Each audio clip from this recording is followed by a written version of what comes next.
ఎన్నో చెత్త సినిమాలు ఉంటాయి. కానీ వాటన్నిటికన్నా 'కంగువ' సినిమా చాలా అంటే చాలా బెటర్‌గా ఉంటుంది అనే విధంగా సూర్య భార్య జ్యోతిక మాత్రం రీసెంట్‌గా ఒక టాక్ షోలో మాట్లాడుతున్నప్పుడు చెప్పింది. అంటే సినిమా వచ్చినప్పుడు కూడా చాలామంది చాలా రకాలుగా రియాక్ట్ అయ్యారు. కాకపోతే జ్యోతిక చెప్పిన మాటలు సినిమా గురించి వాళ్ళ భర్తకు అండగా నిలుస్తుందని చెప్పుకోవచ్చు. సో మరి మీరేం చెప్తారు? సో ఖచ్చితంగా జ్యోతిక గారు అయితే మరి ఆయన హస్బెండ్ని నిరంతరం సపోర్ట్ చేసుకుంటూ వస్తారు. ఎందుకంటే ఆయన ఫస్ట్ నుంచి వాళ్ళకున్న బాండింగ్ అటువంటిది. ఆవిడ ఏదన్నా సినిమా చేసినా సూర్య గారు జడ్జిమెంట్ ఇస్తూ ఉంటారు, బాగుంది బాగాలేదని చెప్పి. ఈయన ఏదైనా సినిమా చేసినా ఆవిడ జడ్జిమెంట్ ఇస్తూ ఉంటారు. సో రీసెంట్గా కంగువా అనే సినిమా తమిళనాడు ఫిలిం ఇండస్ట్రీకి ఫస్ట్ 1000 కోట్ల సినిమా అవుతుంది అనుకున్నారు, కానీ అది ఎక్కడో కొంచెం ఫ్లాస్ ఉండేసరికి అది బెడిసి కొట్టింది. సో ఓవర్గా సౌండింగ్ ఎక్కువ ఉందని కొంతమంది అన్నారు, కథ బాగాలేదని కొంతమంది అన్నారు. యాక్చువల్గా మరి దానికి పార్ట్ 2 కూడా డైరెక్టర్ గారు అనౌన్స్ చేశారు సినిమా అయిపోయే టైంలో. మరి ఆ సినిమా పార్ట్ 2 వస్తుందా ఈ రిజల్ట్ తర్వాత అనేది అయితే చూడాలి. ఎందుకంటే కంగువా చాలామందికి మ్యూజిక్ పరంగా కానీ స్టోరీ పరంగా కానీ కొంతమందికి నచ్చింది, కొంతమందికి మిక్స్డ్ రివ్యూస్ వల్ల అది చాలామందికి రీచ్ అవ్వలేదని చెప్పాలి సినిమా. సో మరి ఓవరాల్గా సినిమా చూసుకుంటే అంటే గ్రాండియర్గా ఉంటుందన్నమాట.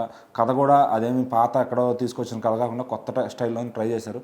మరి అది ఎందుకో ఆడియన్స్కి కనెక్ట్ కాలేదు. ఎందుకంటే మన ఆడియన్స్ అందరూ బాహుబలి లాంటి సినిమా చూసిన తర్వాత ఈ యొక్క క్రియేటివ్ స్టోరీని తొందరగా యాక్సెప్ట్ చేయలేకపోతున్నారు అనమాట. సో ఆ విధంగా ఇప్పుడు మరి కంగువా అనేది జనాలకి బాక్స్ ఆఫీస్ దగ్గర ఫెయిల్ అయింది. మరి జ్యోతిక గారు అయితే దానిపైన స్పందించారనమాట. సినిమా మీరు చెప్పినంత, మీరు అనుకునేంత బ్యాడ్గా అయితే ఏమీ రాలేదు, సినిమా అంతా కూడా బాగానే కుదిరింది. అక్కడక్కడ ఫ్లాస్ అనేవి అన్ని సినిమాల్లో ఉంటాయి. సో మరి ఈ మధ్యన చాలా చెత్త సినిమాలు చూస్తున్నాం, వాటితో పోలిస్తే ఇది చాలా బెటర్. సో మరీ తీసి పారేసే అంత సినిమా కాదని చెప్పి అటు సూర్య గారిని అయితే సపోర్ట్ చేసుకొచ్చింది అనమాట. సో సూర్య గారు ఎప్పుడు కూడా వైవిధ్యమైన పాత్రలని, వైవిధ్యమైన కథల్ని ఎంచుకుంటారు. సో ఆ గట్స్ ఏ యాక్టర్కి ఉంటాయి చెప్పండి అని కూడా ఆవిడ అడగడం జరిగింది. ఎందుకంటే మరి నిజంగానే సూర్య గారు ఆయన చేసే అటెంప్ట్స్ ఎవరు ట్రై చేయలేరు. తమిళనాడులో విక్రమ్ గారు, సూర్య గారు చేస్తున్నారంటే అంటే వాళ్ళు కమర్షియల్గా చేస్తే ఎప్పుడో పెద్ద హీరోలుగా ఇంకా టాప్లో ఉండేవాళ్ళు. కానీ కమర్షియల్ చేయకపోయినా పెద్ద హీరోలుగా ఉన్నారంటే అది వాళ్ళకున్న క్రెడిబిలిటీ. సో వాళ్ళు ఒక్కసారి ఒక కమర్షియల్ సినిమా చేశారంటే మళ్ళీ 10 ఎక్స్పెరిమెంట్ సినిమాలు చేస్తారు. ఎందుకంటే అటు కొత్త డైరెక్టర్లను ఎంకరేజ్ చేయడం కానీ, పెద్ద డైరెక్టర్లో కమర్షియల్గా కాకుండా ఎక్స్పెరిమెంట్స్ చేసే వాళ్ళని ఎంకరేజ్ చేయడం కానీ, మరి సూర్య గారికి ఉన్న గ్రేట్నెస్ అది. సో అన్నింటినీ యాక్సెప్ట్ చేయడం కూడా అంత ఈజీ కాదు ఒక స్టార్ హీరో పొజిషన్లో ఉండి.